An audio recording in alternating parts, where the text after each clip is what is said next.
when it comes to Rachel Reeves, I do see all of the issues that come with being chancellor. You know, people will see you as the ultimate figure of hatred, as the one who has the levers over the public purse, you know? Whereas, as I said before, I think that most of the control over government policy is down to people in the Starmer Central Circle, like McSweeney and McFadden.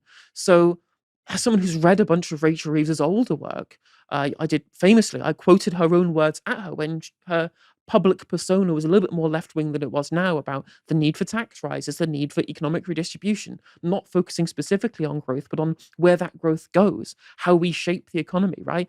I've seen her be more left wing than she is now.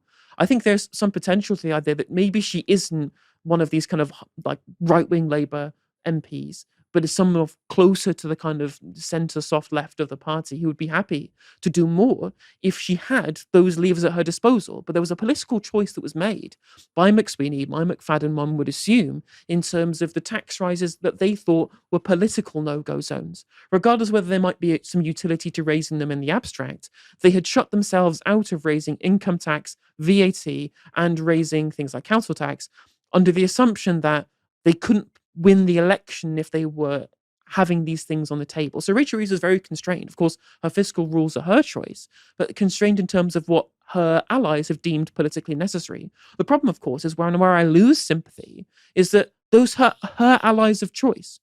She had options whether she would part of like an open Labour faction. She could have done that. She could have decided to bridge the gap between the more hardline Labour right-wingers and people who are more open to collaboration with kind of the broader party at large, to happy to play around with being a little bit more left-wing more openly.